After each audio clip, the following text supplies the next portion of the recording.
actually going to share my own experience as well, okay? Especially having seen a lot of interns working with me in Brussels, and also seeing interns in Malaysia as well, European interns in Malaysia. Okay. So this is more or less a content which I tried to build up. Okay. I won't want to spend too much time on that. And this is the first point I want to raise. Okay. So is this a question, sir? Is there life after degree in European studies? What can we do with such a degree? What opportunities are there for employment, right? I think these are questions that all young people who graduate with the degree are thinking about. Now, but I felt that the first question to ask is, whether do we need a degree in European studies? That's the first question. Is there any sense having a degree in European studies in order to work in a European Union institution, to work in a corporation, organization, NGOs, etc.? So now, my answer is yes and no. There's no clear-cut answer. Why? That's what I do. All right, let me give my own personal experience. I first stepped into the European Parliament in 1979 as a human rights campaigner, right? I knew nothing about European Union, okay? But there were issues of human rights in Asia, and I wanted to approach the Parliament to do something, okay? But a few years later, I found myself being the position of a political advisor in the European Parliament on Asia. Right? And in that capacity, I had to deal with the Commission, I had to deal with the Council as well. And I must say that I didn't come with the European Studies background. In fact, I came with a background in political and labor sociology. But what I want to say is that not that just you do not need to have a European Studies master's degree to work in an EU institution, but also to say that the kind of discipline you come from is also very important. Okay, I'll give you a perfect example. One of the issues that I worked in European Parliament was on North Korea nuclear proliferation. It meant that I had to write a report, I had to make some recommendations. Now, but I do not understand anything about anything that's nuclear. But what I mean is this: the North Koreans had in possession what we call a graphite atomic reactor. In the first place, I asked myself, what do you mean by a graphite atomic reactor? Right? And later on, we promised them, we are going to give you 2 light water reactors. Oh, this is not my background, right? But I was lucky to have a colleague who was in nuclear engineering. And he sat down with me to explain to me what all this was about. Because I had to do the political side of the work. He had to do the technical side of the work. You see? So, a discipline is important. And in this sense, I think the ideal is to have a discipline in sociology, in whatever, in engineering or whatever, combined with that of a European Studies program. That could be the strongest positions that a student can have. Now, I mean, since I also came from the NGO world, I also know that most NGOs, whether it's in Europe or in Asia, if they are looking for European Union funding, they only need to know about Europe. They only need to know about the mechanism to find funding. What do they need to study? What do you need to study Europe for? There's no reason, you know. And here again, students you can have any degree, any bachelor's degree or any master's degree to work in an NGO. And when you're in the NGO, you're going to learn about the European Union, right? So this is, I mean, I'm just raising the conversation. Now, and in Brussels, of course, I come across NGOs because they come and lobby me, right? To get their agenda onto the parliament. And you will find that very often, I meet with NGO people who know nothing about the European Union, but what they know about is the issue on which they work on, that the NGO is working on. Whether it be an environment, whether it's in GMO, or whether it's in human rights or whatever. Okay. So you have that situation. Companies. Well, companies also do not really need somebody who has got a European Studies program.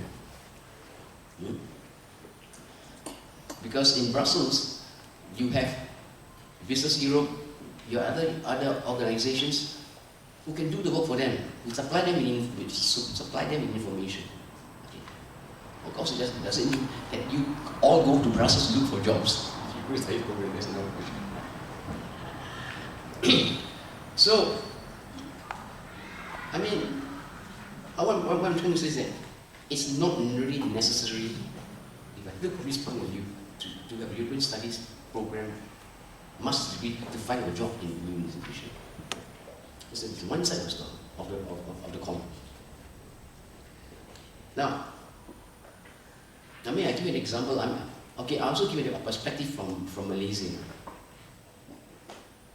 In Malaysia, also, you have there are a lot of corporations who export to Europe. Right? I can tell you, most of them know absolutely nothing about the European Union. Okay? All that they want to know is, tell me, what are the directives, what are the standards, what are things I must conform to export in the single market. That's it. That's it, all right? I mean, so so for me to be in Europe, to be in Malaysia, or to be in any Asian country, to promote Europe, to promote European studies, you have to ask yourself, hey, what are you doing here? How do you go about it? No. Need or must? Yes, there's a need. That's the other side of the coin. As I said, right? Just right. If you want to understand the single market, obviously you need to know the European law, you need to understand business law, right? And here I think a lot about the College of Europe because the College of Europe was one of the big collaborators with me. And there they have the specializations in law, economics, and politics. Right? And it's evident also that there you may have a much more deeper grounding in European studies than in most other programs where you're much more on a general basis. You know. Now, and I can say very well, quite clearly, that someone who knows European law or is a graduate of European law can easily find a job in Brussels. I know of companies in Brussels where they're dealing with anti-dumping issues, for example, and you get governments, Asian governments, corporations turning to them for assistance. So sometimes I think that, a professional degree in law is one of the best things you can have. But I'm not saying that it is the only thing. Okay? Now, then of course there are the lobbies, the consultancies, the member states institutions, etc. Who, of course, will appreciate someone who comes with a master's degree in European studies. I think some of you people are here as well, right? You can give more knowledge. Although I spoke once, just recently, to a Polish diplomat to whom I spoke about European studies, and he told me, well, I think there are very limited jobs for those who come up with a master's degree in European studies. Because if I look at my own ministry, how many persons in a degree with European studies are required in my ministry at all?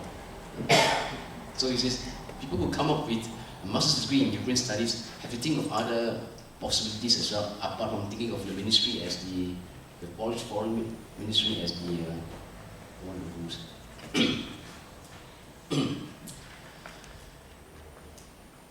Now, and then there's of course the Commission Concours. I think a lot of young people I meet in Brussels are always thinking about a concours to get into the Commission, the dream job of their life, right? He can tell his story about himself.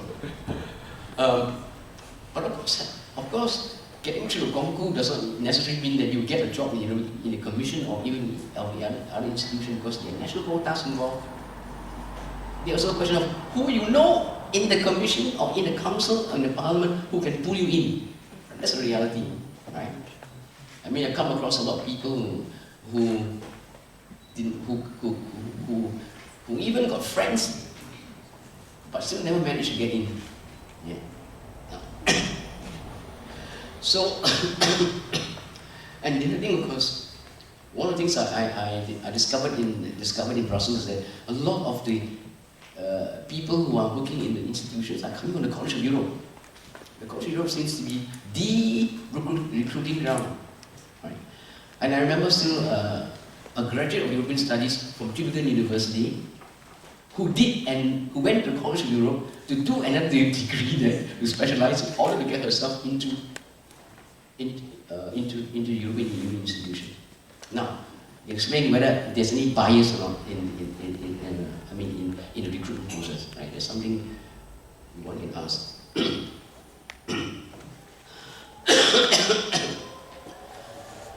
Now, let me speak about European Studies program in Asia. In this case, I'm talking about Malaysia. I went to Malaysia, invited by a Malaysian university in 2002 to set up a European Studies program. And fortunately, behind me was the European Commission, who gave me the funds to set up a program in which I sent 10 lecturers to Europe for training in European Studies. Okay? The program is still going on, although it's wobbling. Okay? I'll explain to you why. One of the things is that one of the questions raised, of course, is why do I, a Malaysian or an Asian, want to do a master's degree in European Studies? What does it bring to me? Okay? Does it mean anything to me? One would say, one answer is that it does not help me to find a job. For me, it's just another degree above my bachelor degree. Okay?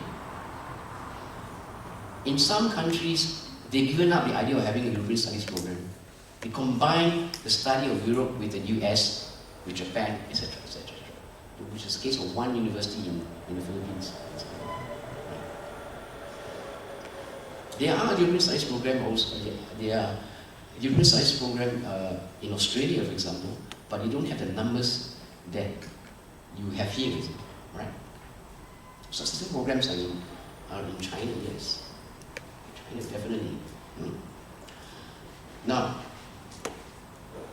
but see, the experience I have with my students is that, for example, I have one student who I just met recently. He couldn't find a job with his master's degree in European Studies. There was no European firms who wanted to employ him. What happened to him was that he went to work for a Malaysian company dealing with palm oil in Indonesia. You know, it's a waste thing. So it's only a degree to get something else, right? You see, most corporations, European corporations in Malaysia as elsewhere, their focus is not Europe. They are there to sell the products in Asia. Okay? So what they wanted was to employ Asian students or Malaysian students who were specializing in Asia. Because even in my program, European Studies, I had very little support from European corporations in Malaysia. Very little support. Because it's not in their interest, and include, by the way, German companies, okay? Because their focus is there. Now, what I found was that there were a lot of European interns in Malaysia. Very often, these interns were not interns with European studies background, but interns who have disciplinary background, especially those in business. Okay? They're full of them. Kuala Lumpur is full of them, including students coming from Central Eastern Europe. All working, all doing internships either in European firms or in local Malaysian companies, right? And European Chambers of Commerce organize programs to bring students in from the home countries into Malaysia, including, for example, Siemens, and they bring in students to Malaysia. Okay. But there is a certain market, yes, a certain market in the sense that local companies, because they want to export to Europe, they need this knowledge about the single market, let's say, right? And what's happening now is that we are beginning to see law firms from Europe who are establishing themselves in Malaysia, who are giving advice to such local companies to go over there to export to Europe. So all I'm trying to say is that, of course, if among you there are law graduates in European studies, in European law, if you are ready to take risks, you can go to Asia and find that kind of positions in it. Right? That exists. Otherwise, these European firms are going to the EU Chamber of Commerce umbrella organization, or they go to the embassies for advice. So, what I want to say is it's not a one-way street. You picture both sides of the coin. Now, one of my frustrations in Malaysia is with the NGOs, right? Most NGOs that I know there only see the European Union as the funder, that's it. They're not interested about how the European Union functions, no. And I must say that to a certain extent, it's also delegation. The delegation are not playing their role in this sense, right? Because the delegation are focused on what can we do, what kind of projects we can have in that particular country. Their projection of Europe, for me, is not sufficient. Okay. I mean, these are occasions for you to talk about European Union, right? So, the only way for the European Union for European studies outside European borders is, it has to be the European Union. Now, my colleague, I'm sorry, I'm going too far. My colleague from Singapore, who runs the EU Center, so he came to me one day and says, why should we Singaporeans fund European studies for ourselves? If Europeans want, they fund it. When the fund runs out, we close shop, that's it.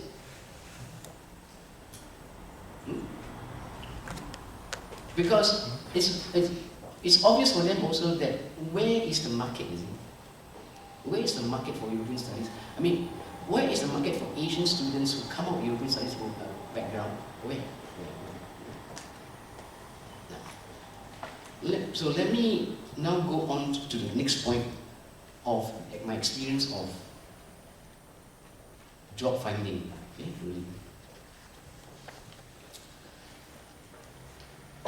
I think that as an employer, because when I was looking at European Asian studies, we had to employ people too, right? And I was not just looking for your paper qualification.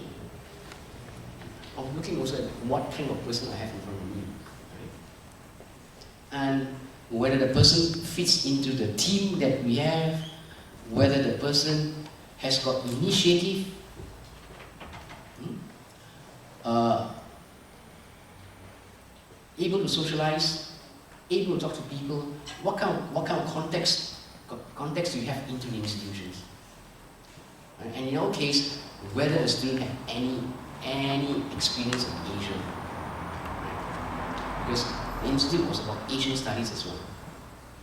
And so, young Europeans who have lived in China for a while, of course, that I think a closer look at it. Okay.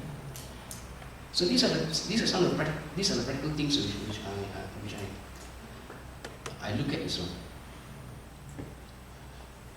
And of course, one of the things I'm looking most, of course, is that of a person who is critical minded, who has opinions, who has perspectives. And I think from this point of view, it's a lot about you yourself as a student. What's your personality? Do you have initiative? Or do you always depend upon others to find new jobs? Or it's just your own being. And I think that personal responsibility for yourself is something that you have to develop.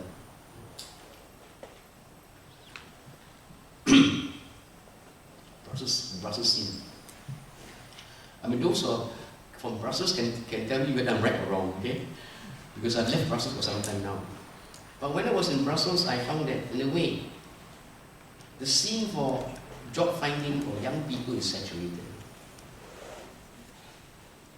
I mean, I've come across interns that I knew who have done 2-3 internships and not ever been able to grab something in their hand.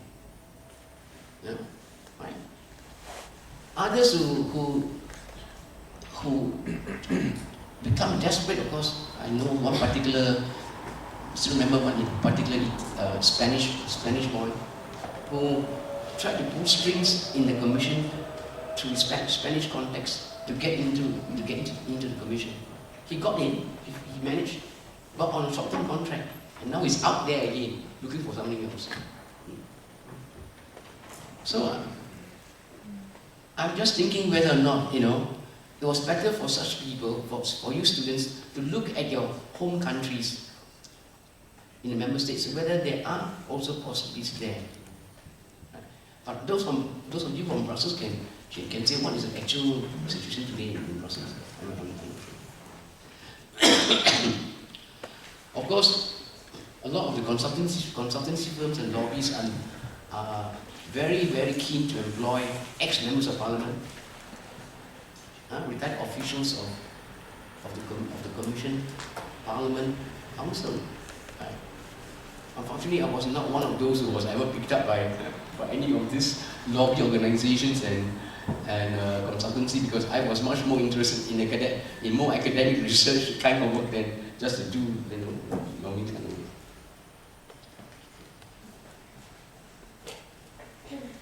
So, something familiar to you all. Right? I think this practice and theory combination, I think is very important. Okay? And because after all, even for myself, right? If I'm going to employ somebody, I don't want somebody who comes from a pure academic world. It's pointless. What I'm looking for is somebody who has got practical experience. And of course, I was thinking of the German dual system, right? Which I'm interested in. And I'm only wondering whether or not European Studies program of your kind can have special arrangements with the institutions whereby you're able to arrange for students to have that practical experience during that year of the master's degree. I don't know how practical it is, okay? Because in Malaysia, the only thing I could do was that the delegation was prepared to take students for a couple of months, right? And they do not want their students who are only there for 2-3 months. What can you do with 2-3 months? What you want is a student who can be placed there for 6 months at least. I mean, even back in Brussels, at my institute, we also want to have interns who can be there for 6 months at least, or for that matter in the other institutions. Right? But we all, as you all know, the Commission in particular has got the internship program, right, which lasts for 6 months. And I'm just wondering whether or not European Studies program can have that kind of arrangement with the Commission. I mean, ESPO now, ESPO is in charge now, right? Yeah? Yeah. To have this kind of arrangement, because you enrich your actual study as well, isn't it? Right?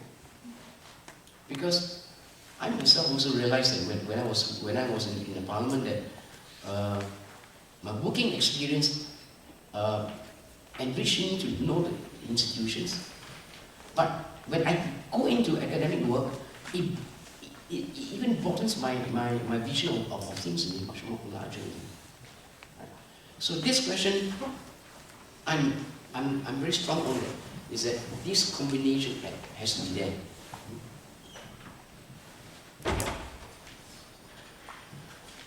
Now, but I always think that nevertheless, that the whole conception of having European studies is really to create a European identity. Right?